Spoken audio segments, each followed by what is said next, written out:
Happy Wednesday. It is time for Coffee and Conversation with Jennifer, Simplicity Coach, and I want to remind you that organizing isn't complicated, time is sacred, and money is a renewable resource. Today's topic is one that I'm very passionate about, and that is time. And it's more of a question of how are you spending your time currency? We are very comfortable with money and the currency of spending and budgeting and saving with money, physical money, but we aren't as good at doing the same with our time. And time is more valuable than money. Money is a renewable resource. Time isn't. It is sacred. But perhaps part of the reason as to why we don't budget well or spend it appropriately is because it's not tangible, physical. We can't see it, we can't touch it, we can't wrap our arms around it, and therefore it's a little bit harder for our brains to grasp the concept of time. There's also this weird thing that happens with our brain that if we think we have 8 months to do something, then that feels very long and I don't need to get started on it now. I can waste time. I can take my time. But if we only had 4 hours, we would really buckle down and get things done. So it's really kind of an odd relationship that we have with our time. When you are talking about time, when I'm talking about time, when I'm working with moms and women about time, it's important because feeling busy, having a lot to do, not getting things done, feeling inefficient with how we're spending our time is a huge culprit to getting organized. Well, it's a huge culprit in being disorganized, and it's a hurdle in getting organized. It's a hurdle in simplifying. It's part of what we work on together. As much as I like to work on the physical things and I really like working on the internal things, it's also important that we look at the time things. And so today we're going to talk about that. When you're thinking about time, it's very easy to plan a month. You fill it out, you write in your birthdays, your travel, whatever it is that you have going on for the month, and that's pretty easy to get out of your head. And then for the week, it's pretty easy to fill in things that you want to do, and you just write in or type in all the things that you hope to do for that day.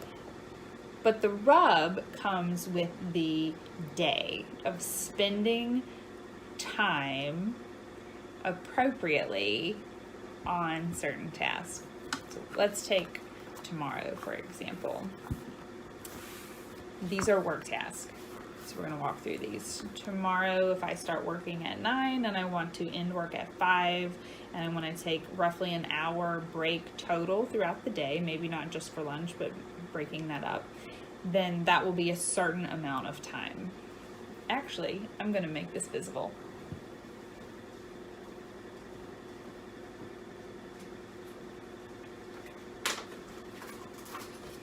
I've got my Monopoly money. 9, 10, 11, 12, 1, 2, 3, 4, 5.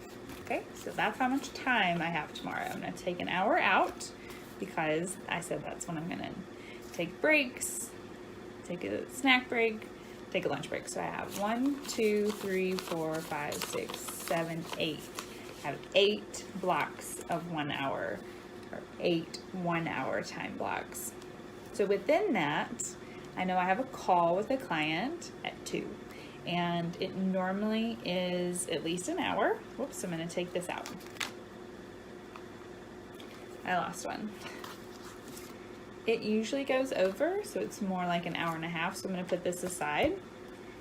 I want to make an agenda for a meeting that I have on Saturday. That's going to take probably 30 minutes, so I'm going to just go ahead and take that hour now. That was the 30 minutes left over from the call. So I have 6.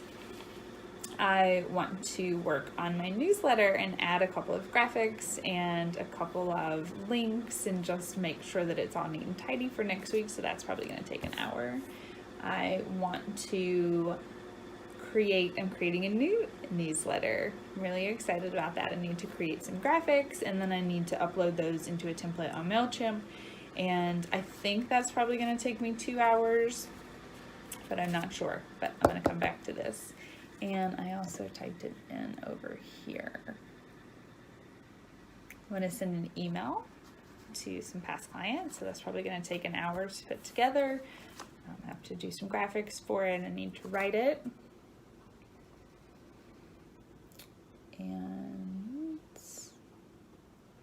something else that I wanted to do. So far it looks like I have 2 hours left. That'd be pretty nice, because I know I waste time checking things. For my brain, a lot of times I need to take a little time off anyways, and emails and just tidying up loose ends for the day always take time. So we're just going to say these 2 hours are spent. Now, one of the real big issues or rubs, again, with the daily planning is not knowing how long a task is going to take. Sometimes things take longer than we plan. They cost more than we budgeted. This project, this task is going to cost me 5 hours, but I only budgeted for 2, and I don't have an extra 3 hours in my time bank account. So when we flip our thinking of time and really start to think about how we would budget for money and bills and groceries and such, it makes this a concept that's easier for our brains to understand, and thus it takes a little pressure off of trying to be very efficient, because sometimes efficiency isn't the key. Yes, we don't need to be wasting time, but the answer to busyness does not lie in 1, any kind of tips even that I'm sharing, 2, planners, and 3, apps. Those things are all very helpful and can be very useful, but they're not the answer. They're not the only answer. They're like a tool in the toolbox, but you got to have the toolbox first. When you're looking at your week or your day, and if you are feeling behind, if you are feeling that you're not getting things done, if you are feeling overwhelmed, a bit chaotic, irritable, that's some really common synonyms or symptoms of being too busy and being unorganized. And I want you to take a step back and look at where you spent your time currency that week and what is triggering the emotion of being overwhelmed. Is it something took longer than I expected, or maybe something showed up, an unexpected expense that you hadn't budgeted for, so you needed to push something else to another week or another day because this was more important or more pressing. So when we look at where we're spending our time, there are a lot of truths and reality in that, and sometimes it paints a picture that we don't really like. It might paint the picture of I'm being pretty wasteful, I'm spending a lot of time on social media, or I'm spending a lot of time on TV. Most people don't really spend that much time on TV during the day, at least not my moms that I work with. They do, however, tend to spend somewhere between 2 and 3 hours on social media for a 24-hour period. I'm guilty. I've done that myself. I deleted Instagram off my phone to keep me from scrolling, because as much as I preach about being unplugged, I'm not immune to it as well. So really look at where your time is going. Where are you spending it?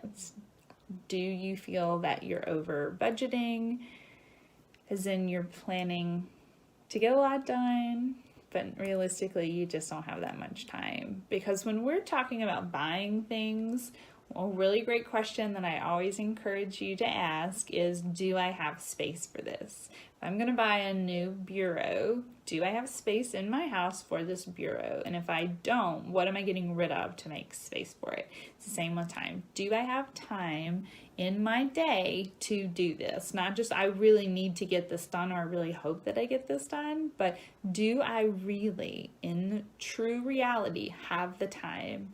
And if I don't know how long a task is going to take, being okay with it being prolonged, to being able to make progress today, but maybe not being able to finish. And that's usually just an internal thought switch. Because I like crossing things off the list too. I want to just check, done, moving on. But that's sometimes not always the case. They just need to keep going until they are finally checked off. So just a thought for you today and this week, and I hope you're having a wonderful week. Effective, efficient, maybe slow and flow. I love those weeks as well. And looking forward to the transition to a new season. Visually, I think those reminders are showing up, and I love it. I love fall. I have so many wonderful memories of fall, so it's a favorite season of mine. Have a good week.